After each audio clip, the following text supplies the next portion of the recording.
Honda Vario Evo 160 akhirnya ada di tangan kita nih. Langsung aja kita kulik apa sih yang kita suka dan gak suka dari motor yang satu ini.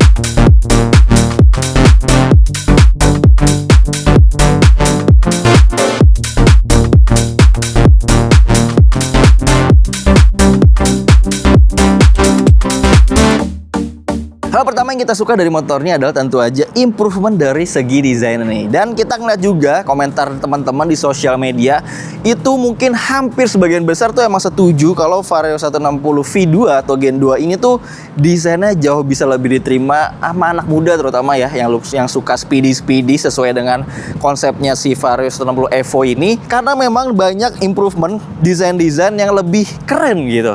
Jadi kalau yang V1 tuh ibaratnya kayak ada muka batu nih di depannya. Kalau ini tuh bener-bener lebih lancip, kemudian lebih sporty. Lihat tuh, ada air scoop-nya, ada aksen-aksen karbonnya, force karbonnya di sini. Bahkan di sini juga banyak orang bilang kayak paus orca ya, terutama kalau yang warna putih. Tapi sebenarnya overall keren sih. Desain cover stangnya lebih bagus, bodi belakangnya juga nggak yang nge-flat banget karena sekarang ada aksen sporty-nya kayak gini. Jadi kayak lebih ada 2 layer tapi bagus banget sih. Bagaimana menurut teman-teman? Setuju juga kan sama perubahan dari desain V160 Evo ini? Selayaknya sebuah motor matic tentu aja harus memudahkan ya, seperti di Evo ini. Dia tetap memudahkan karena punya ruang kompartemen yang cukup oke. Di sebelah kanan masih ada ruang kantong yang cukup lega di sini. Di tengahnya ada gantungan barang yang baru, bisa dilipat seperti ini. Di sebelah kiri ada laci dengan penutup, dan yang baru juga adalah adanya USB Type-C kayak gini. Nah, ini kita gambarin ya, handphone tentu aja bisa masuk dengan sangat-sangat mudah, dalam banget, jauh banget. Dan kalau butuh ruang penyimpanan yang lebih besar, di bawah joknya ada kapasitas 18 liter untuk ruang bagasinya. Di sini ada tonjolan baru karena memang katanya ada harness atau perkabelan kabel bodi baru, sehingga ada tonjolan baru di sini. Dan muat helm, walaupun memang helmnya nggak bisa helm sembarang sih. Jadi ya minimal helm-helm bawaannya si Vario Evo lah ya. Kemudian di sini juga kita bisa lihat ada toolkit. Ada obeng, ada kunci busi, ada juga reservoir buat air radiatornya di sini, dan bersanding dengan tangki bensin 5,5 liternya. Hal yang kami suka berikutnya adalah handlingnya. Jadi walaupun secara total bobot untuk Vario Evo 160 ini naik 1 kg dibanding generasi sebelumnya, tapi tetap nggak berpengaruh sih, karena handlingnya benar-benar tetap lincah, ringan, motornya gampang banget diajak belok. Bahkan dengan ban standar pun rasanya masih pede gitu ya. Depannya ukuran 100/80, belakangnya ukuran 120/70. Itu rasanya benar-benar bisa bikin si Vario Evo ini tuh bener-bener bisa meliuk dengan sangat mudah, melewati kemacetan juga sangat mudah. Apalagi kalau ngelihat ya dimensinya ini, dia nggak besar-besar banget, jadi masih termasuk ramping. Jadi buat macet-macetan masih oke, buat belak-belok handlingnya sat-set juga masih enak banget. Hal berikutnya yang kita suka adalah dari remnya nih. Jadi emang rasa remnya ini nggak berubah, masih empuk. Buat varian ABS ini dia depan belakang udah pakai disc brake ya. Jadi disc brake-nya 220 mm. Meskipun kaliper satu piston, tapi ini bener-bener kombinasi diameter piston master remnya, kemudian juga diameter piston dari kalipernya. Ini kayaknya pas banget, klop banget, karena rasanya bener-bener empuk. Ini empuk banget, tapi tetap ampuh buat menghentikan laju dari si Vario Evo ini. Kemarin juga udah kita coba saat waktu sesi pertama kali test ride-nya di sana atau first ride-nya, itu kita nyoba ABS-nya. Jadi dari full ngebut banget, kurang lebih 100 km/jam ya. Langsung kita bejek remnya secara penuh, itu hanya rem depannya aja. Itu benar-benar bisa ngeberhentiin motor ini. Dan yang jadi catatan adalah ABS dari varian atau line-up-nya Honda gitu ya, nggak hanya di Vario, itu benar-benar halus banget sih. Rem depan, full rem depannya doang. Jadi dia menahan dorongan handle remnya itu benar-benar halus, karena sepersekian mili detiknya itu benar-benar banyak banget, dan itu nggak mengganggu gitu. Karena biasanya ada brand motor lain yang ABS-nya itu agak kasar, jadi menghentak di handle-nya tuh lumayan kerasa keras, dan akhirnya malah jadi nggak nyaman dengan ABS-nya. Kalau buat di Honda ini bisa dibilang sektor pengeremannya gujok banget sih. Dan kalau masalah ngelos di turunan, Ya sebenarnya ada taktiknya sih. Salah satunya adalah kita harus ngerem secara bergantian. Jadi harus diasah memang skill tersebut biar nggak sampai remnya ngeblong kalau di turunan yang panjang banget. Dan jangan lupa harus menggunakan engine brake dari mesinnya juga. Jadi jangan sampai kampas koplingnya itu benar-benar terlepas. Hal berikutnya yang kami suka dari Vario Evo tentu aja mesinnya. Sebenarnya secara basic mesin nggak ada perubahan sih. Spesifikasinya masih sama, CVT-nya juga masih sama, spek-spek kompresinya pun masih sama, dan ada perubahan justru di torsinya. Jadi dia naik 0,2 Nm atau Nm jadi 14 Nm torsi maksimalnya, dan tenaga maksimalnya masih ada di angka 15-an PS. Dan ini rasanya udah jauh lebih cukup sih, karena dia ada perubahan engine mapping sehingga membuat akselerasinya lebih meningkat dibanding yang sebelumnya. Dan ya mesinnya masih halus, minim getaran, vibrasi, CVT-nya juga masih halus, wajar karena ini motor baru dan kita coba pun paling maksimal cuma sampai 300-400 km. Jadi kalau ngomongin gredeg, harus user atau pembelinya sih. Mungkin udah ada yang punya Vario 160 generasi pertama bisa cerita pengalamannya gredegnya tuh kira-kira udah sampai di kilometer berapa tuh di tiap 2000 atau berapa ribu kilometer gitu. Kemudian mesinnya ini tuh bener-bener responsif, jadi kita buat nyalip, nanjak itu bener-bener effortless banget buka gasnya, asli. Jadi nggak perlu bejek yang dalam-dalam banget, langsung bisa ngacir nih si mesin ESP Plus ini 4 katup ya.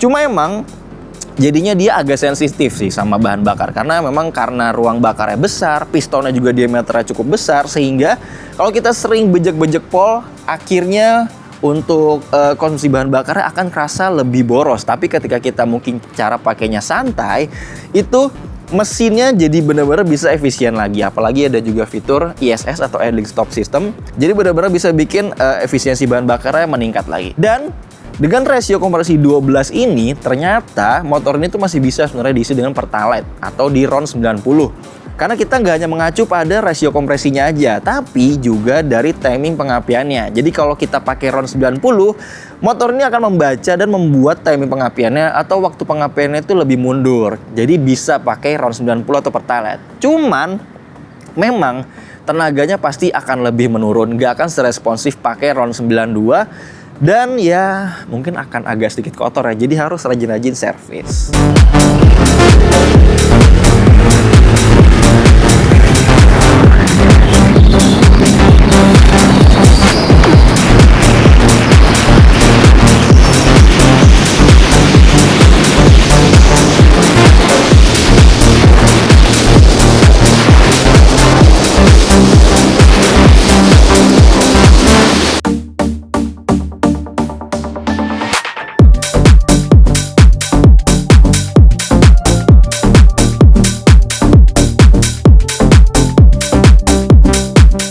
Kita masuk ke hal yang nggak suka dari Vario Evo. Yang pertama adalah speedometernya. Bayangin aja, ini speedometer digital bagus sih, tapi umurnya udah 8 tahun. Jadi pertama kali digunakan di Vario 125 dan 150 di tahun 2018 atau Vario Let New.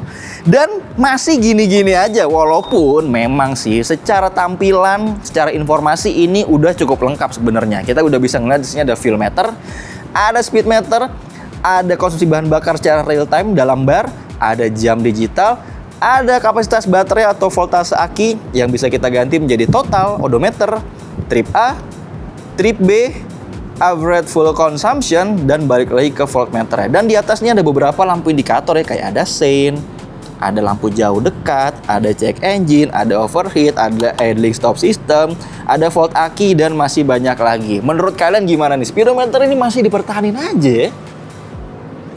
Berikutnya, kita juga kurang suka sama posisi berkendaranya nih. Nggak berubah sih memang, tapi masih gini-gini aja ya. Artinya adalah stang ini jujur lumayan rendah, jadinya posisi badan buat yang mungkin 170 ke atas itu akan kerasa lebih nunduk nih. Cuma kalau untuk 170 ke bawah pasti akan lebih bersahabat. Kemudian rasanya sih emang agak sporty karena dia lumayan aku ke belakang ya. Cuman masalahnya adalah kalau kita belok patah, ujung setang ini pasti akan mentok ke kaki juga atau ke paha ya. Ini saya tingginya 170 cm, lihat deh. Mentok beneran, bahkan handle remnya juga mentok. Jadi biar nggak mentok, kita harus agak mengapit joknya dan pahanya harus lebih mengapit ke arah dalam biar nggak mepet sama setangnya. Jadi ini salah satu masalah di Vario dari generasi sebelumnya juga, tapi masih dipertahankan. Please lah, mungkin tinggiin sedikit stangnya, harusnya posisi berkendara jadi lebih enak dan gak yang mentok kayak gini banget ya. Dan untungnya di Vario 160 Evo sekarang ini dia desain bodinya nih udah nggak terlalu lancip, jadinya dengkul udah nggak yang mentok-mentok banget, bisa lebih leluasa keluar masuknya gitu ya. Cuma masalah untuk setang mentoknya masih. Hal berikutnya yang kita nggak suka dan sebenarnya ini masalah dari generasi sebelumnya sih, yaitu adalah joknya. Walaupun tingginya 776 mm sebenarnya cukup bersahabat buat postur orang Indonesia, tapi karakter busa joknya kenapa masih sekeras ini ya?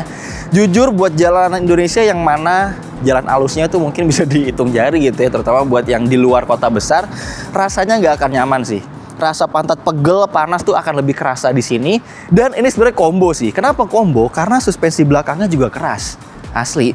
Jadi buat bobot atau postur orang 60-an kilogram, suspensi belakangnya ini lumayan kerasa keras, walaupun rasanya jadi lebih antep dan rasanya lebih pas kalau berboncengan. Tapi kalau lagi jalan sendiri, jujur agak kaku, apalagi joknya juga kaku ya kan. Nah, buat suspensi depannya, justru sebenarnya ini agak lebih empuk atau lebih lembut. Sayangnya, di beberapa momentum, suspensi depan ini malah jadi terlalu lembut dan bottoming. Nah, ketika bottoming, akhirnya jadi ada rasa keras juga. Makanya sebenarnya setupnya ini harus sedikit diimprove lagi sih. Contoh setup suspensi Honda yang enak adalah, kalau menurut saya adalah ada di Honda ADV 160 sih. Itu enak banget. Suspensi depannya enak, suspensi belakangnya pun juga enak. Entah kenapa buat di Vario series ini masih seperti ini sih, masih kurang enak. Mungkin ada yang setuju juga? Coba komentar di bawah ya. Salah satu kekhawatiran dari mesin Vario atau Honda 160 series ini adalah engine mountingnya yang di atas. Dan ini bikin posisi bawah mesinnya ini benar-benar kosong tanpa perlindungan, walaupun emang desain standar tengahnya, lihat nih, ada sedikit tonjolan untuk melindungi crankcase ya. Jadi diharapkan kalau emang kejedot, hal yang akan kejedot duluan adalah standar tengahnya ini. Tapi tetap aja di area ini, crankcase ini bawah ini benar-benar tanpa pelindung atau tanpa cover. Mungkin kalau di jalan luar negeri yang banyak jalan halusnya nggak akan jadi masalah banget ya. Sedangkan kalau di Indonesia, ini jalanannya benar-benar beragam, bebatuannya banyak banget. Akhirnya banyak kekhawatiran para pemiliknya, yaitu kalau ada pentalan batu atau benda tajam langsung kena crankcase ini nih. Karena emang kita ngelihat beberapa kasus ada tuh yang kena batu dan bolong ya kan. Dan gak heran juga akhirnya ada beberapa brand aftermarket yang bikin pelindung cover di bawah mesinnya ini atau di bawah crankcase-nya. Tapi akhirnya adalah bikin ground clearance-nya atau jarak mesin ke tanahnya ini jadi sedikit lebih rendah lagi. Jadi jeduk-jeduk juga sih. Serba salah ya. Ada solusi lain? Terus gimana dengan rangkanya? Ya, jadi Vario Evo 160 ini masih pakai rangka underbone S-shaft. Ya, sebenarnya secara konstruksi, jadi kalau boleh jujur, sebenarnya pembuatan rangka ini tuh jauh lebih efisien dan canggih. Karena prosesnya lebih modern karena pakai dua plat besi yang dicetak secara akurat dan dilas menggunakan laser welding. Nah, efeknya apa? Bobot motornya bisa jauh lebih ringan 8%, tapi tetap kuat buat menopang motornya ini. Cuma mungkin kemarin-kemarin itu dieksekusinya kurang oke, karena rangka jenis seperti ini, seperti rangka monokok pada mobil maupun C70 zaman dulu, itu akan ada ruang di tengahnya. Jadi memang butuh banget pelapis anti karat yang kuat dan bahan plat yang bagus. Makanya kemarin-kemarin tuh S-shaft banyak kasus ya. Nah, semoga di varian-varian terbarunya S-shaft ini udah nggak ada kasus lagi karena lubang drainasenya udah diperbanyak, cairan atau pelapis anti karatnya juga udah lebih baik, dan mereka juga ngasih garansi rangka hingga 5 tahun lamanya. Semoga nggak ada masalah lagi sih.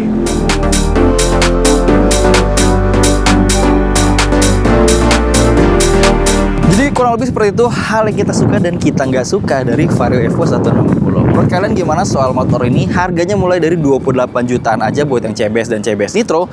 Sedangkan buat yang ABS ini harganya 31 jutaan. Coba komentar di bawah. Jangan lupa di like, di komen, di subscribe channel Motor Indonesia. Dan sampai jumpa di video-video selanjutnya.